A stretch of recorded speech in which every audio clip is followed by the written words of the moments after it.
¿Sabías que el primer gran colapso de Internet no lo causó un ejército, ni una mafia, ni un terrorista digital, sino un estudiante de 23 años que solo quería medir cuántas computadoras estaban conectadas hasta que 99 líneas de código se salieron de control y paralizaron el 10% de toda la red? Las pantallas dejan de responder, primero una, luego 10, luego cientos. En California, un administrador reinicia su sistema y vuelve a congelarse. En Harvard, otro técnico mira líneas incomprensibles multiplicándose frente a sus ojos, procesos duplicándose una y otra vez. Los ventiladores comienzan a sonar más fuerte. El laboratorio huele a plástico caliente. Nadie entiende qué está pasando. No todavía. Alguien llama por teléfono y dice que no abran conexiones externas.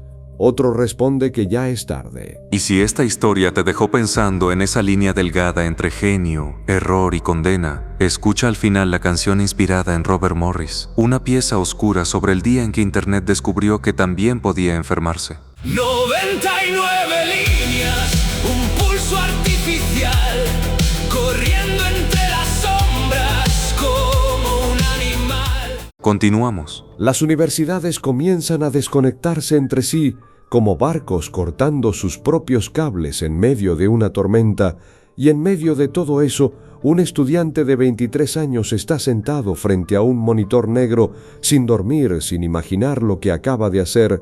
99 líneas de código. Eso fue todo, 99 líneas, y el Internet empieza a colapsar.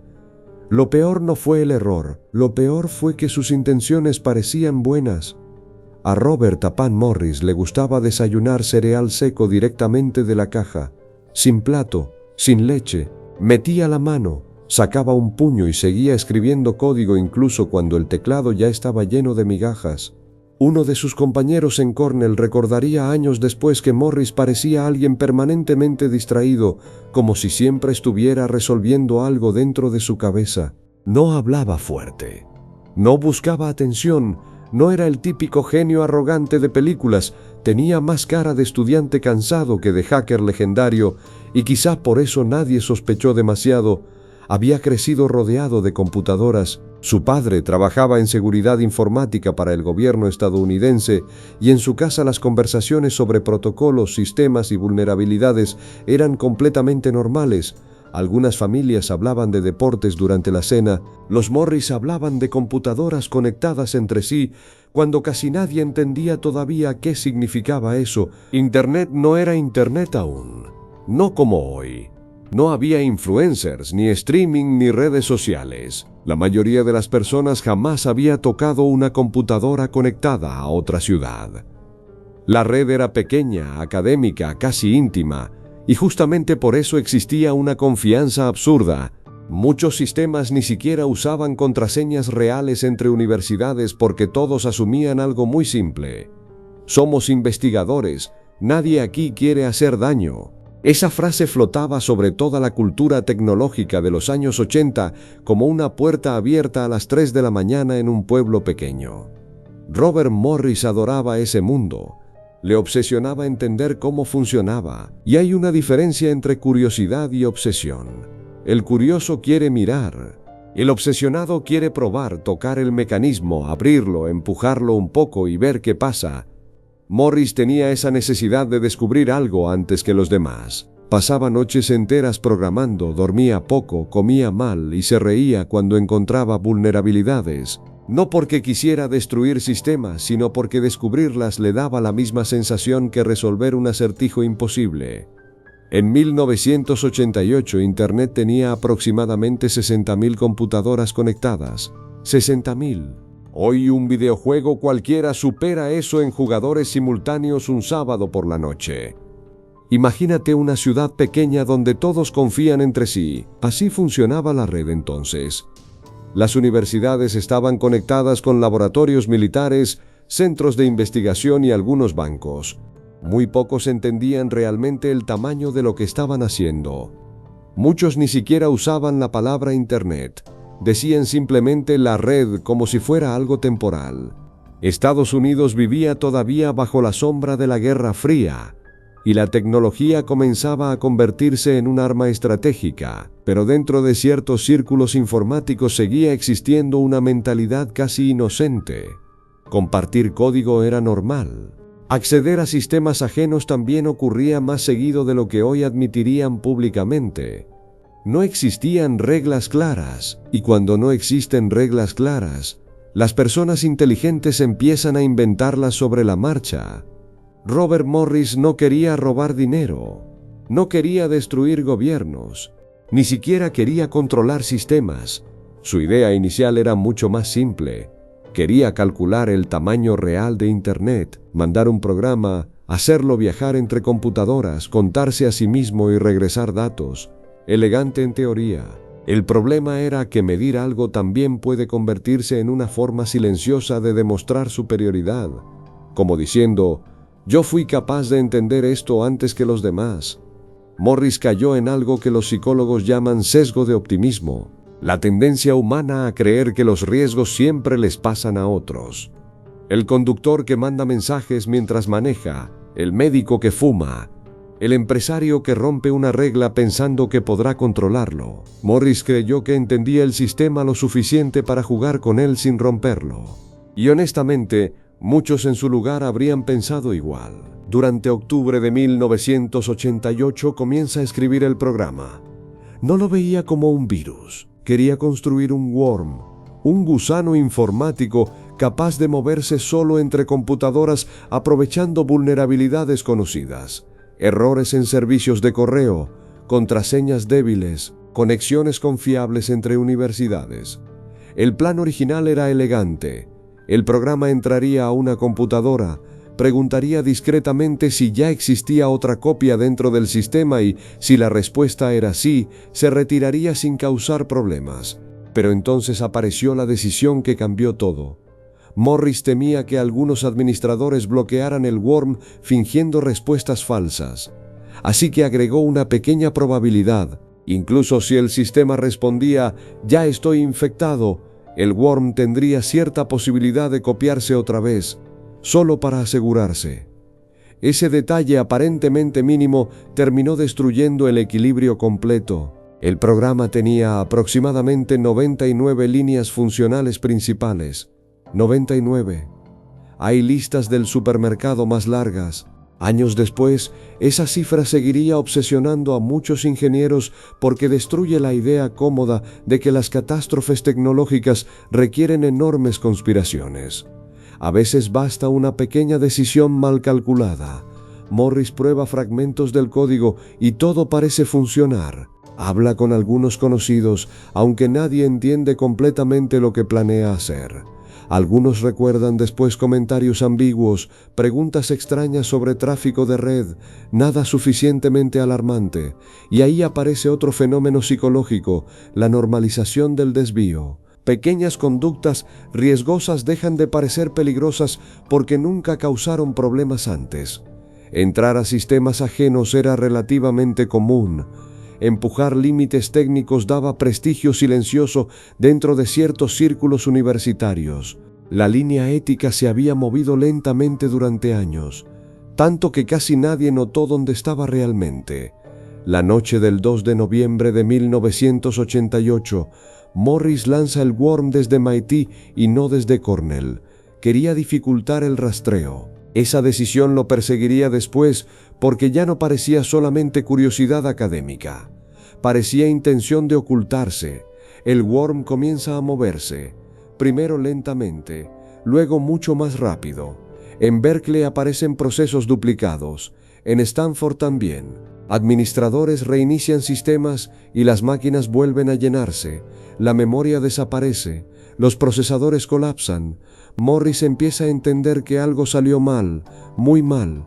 La probabilidad diseñada para evitar bloqueos estaba causando reinfecciones constantes.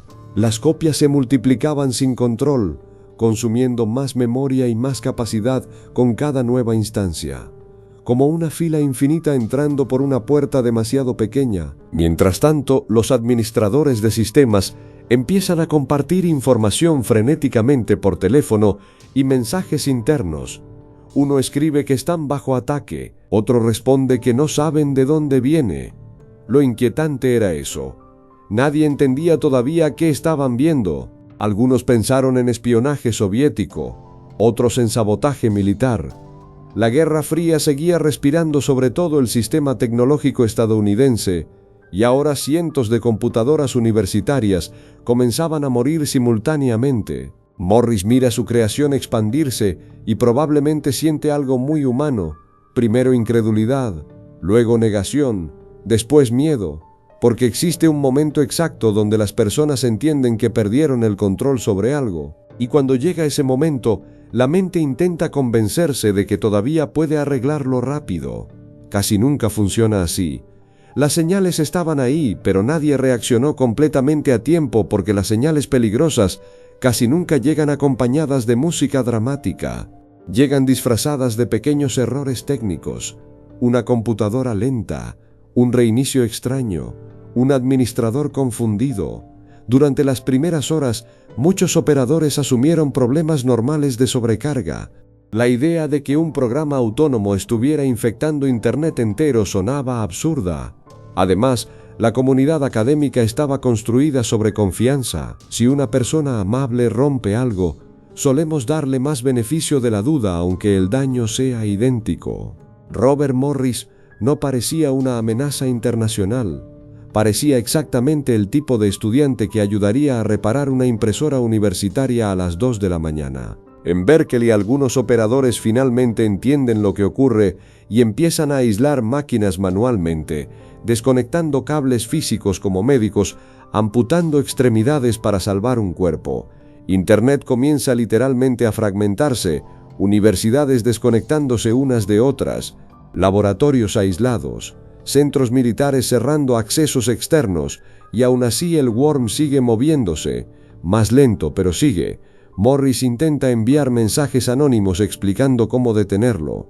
Otro error, porque ya nadie confiaba en nadie. Imagina estar en esa sala después de 20 horas sin dormir mientras las computadoras siguen muriendo y aparece un mensaje anónimo diciendo cómo solucionarlo todo.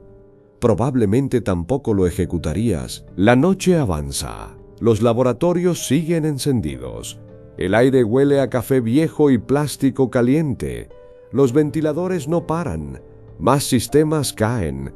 Una terminal se congela. Otra también. Procesos infinitos. Copias infinitas. Usuarios expulsados. Las líneas telefónicas empiezan a saturarse. Nadie duerme. Las impresoras escupen registros interminables, mientras operadores caminan entre máquinas como médicos durante una epidemia, revisando síntomas, aislando sistemas, apagando equipos completos, y entonces llega el verdadero miedo, no saber hasta dónde llegó. El worm ya había infectado aproximadamente el 10% de Internet.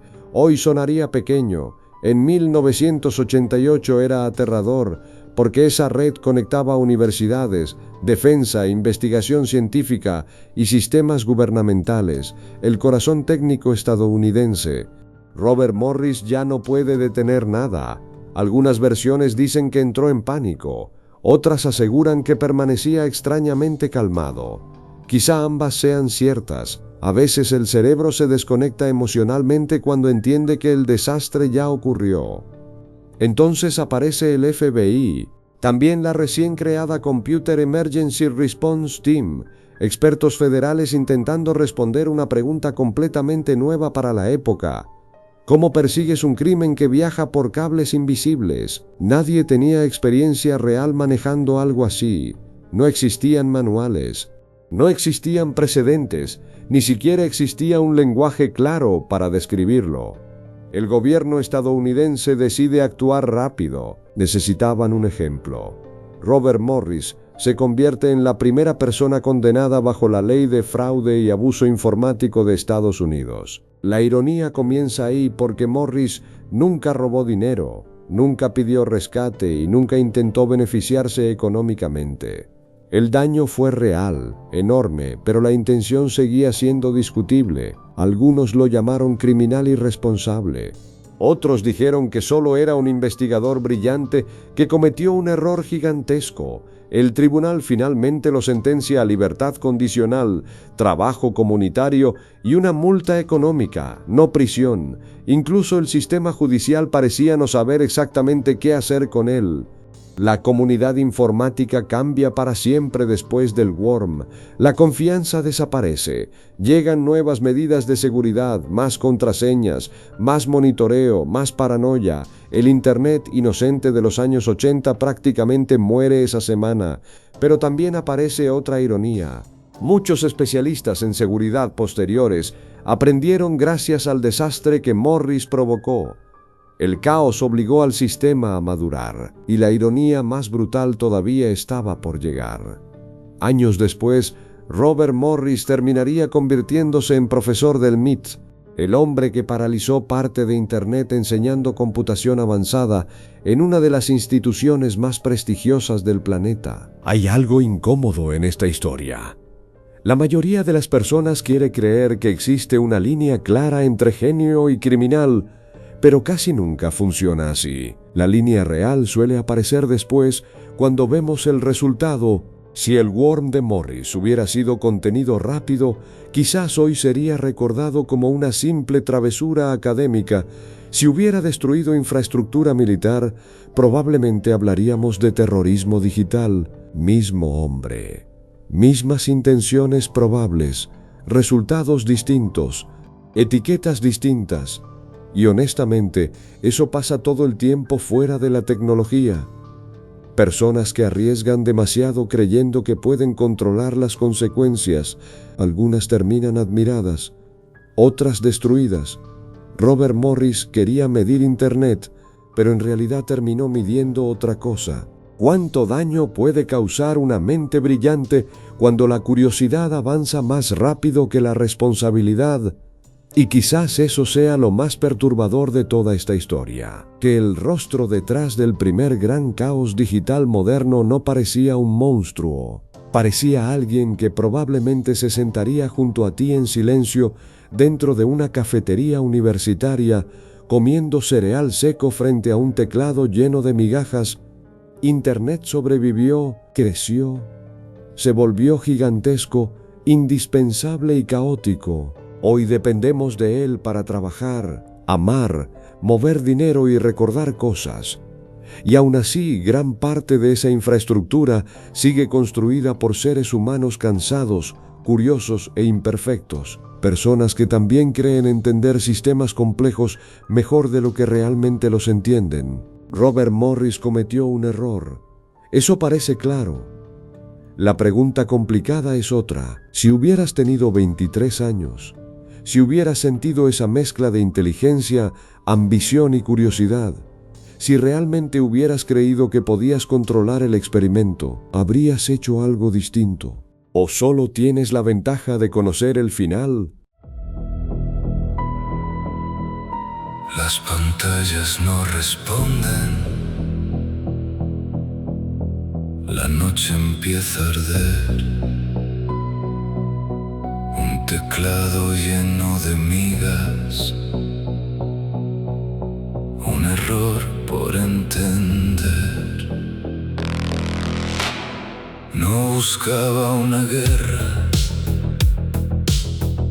No quería robar. Solo medir el tamaño de una red por despertar. En un cuarto sin descanso, con el monitor brillando, un estudiante en silencio dejó al mundo temblando. Y la red era pequeña, confiaba sin mirar, como puertas en la noche que nadie pensó cerrar. 99 líneas, un pulso artificial, corriendo entre las sombras como un animal. No fue odio, no fue sangre, no fue una traición, fue curiosidad ardiendo. Sin medir la explosión, primero cayó una máquina, luego otra, luego 100. Los cables se cortaban sin saber de quién. Harvard quedó en silencio, Berkeley empezó a llamar y nadie comprendía que venía a despertar. El gusano se copiaba, volvía a renacer. Cada puerta que encontraba la volvía a morder. 99 líneas, un pulso artificial, corriendo entre las sombras como un animal. No fue odio, no fue sangre, no fue una traición, fue curiosidad ardiendo. Sin medir la explosión, si fue un crimen, dime si fue azar. Dime si un genio cae cuando no puede parar. Si el mundo lo condena por lo que despertó, ¿cuánto vale la intención cuando el daño ya ocurrió? 99 líneas y el miedo digital nació entre universidades como un rumor mortal. Hoy enseñan el templo que un día lo vio caer, porque a veces el desastre también te enseña a volver. Un teclado con migajas,